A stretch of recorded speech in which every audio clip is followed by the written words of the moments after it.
તો સર્વપ્રથમ આપણે તેની હિસ્ટ્રીની વાત કરીએ કે હોમિયોપેથીની શરૂઆત કઈ રીતના થઈ અને કોણે તેની શરૂઆત કરી. ઓકે, હોમિયોપેથીની શરૂઆત 1796માં માસ્ટર સેમ્યુઅલ હનેમેન દ્વારા કરવામાં આવી હતી. સેમ્યુઅલ હનેમેન સર કે જે પોતે એલોપેથિક ફિઝિશિયન હતા. પહેલાના સમયમાં બ્લડ લેટિંગ નામના કન્સેપ્ટથી કોઈ પણ રોગની સારવાર કરવામાં આવતી હતી. બ્લડ લેટિંગ કન્સેપ્ટ એટલે કે હાથમાં નસ કાપીને હાથનું શરીરનું ખરાબ લોહી વહેતું કરવામાં આવતું હતું.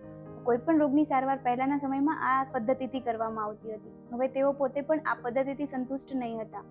તેથી તેમણે કુલેન્સ મટીરિયા મેડિકા નામનું પુસ્તક ટ્રાન્સલેશન કરવાની શરૂઆત કરી.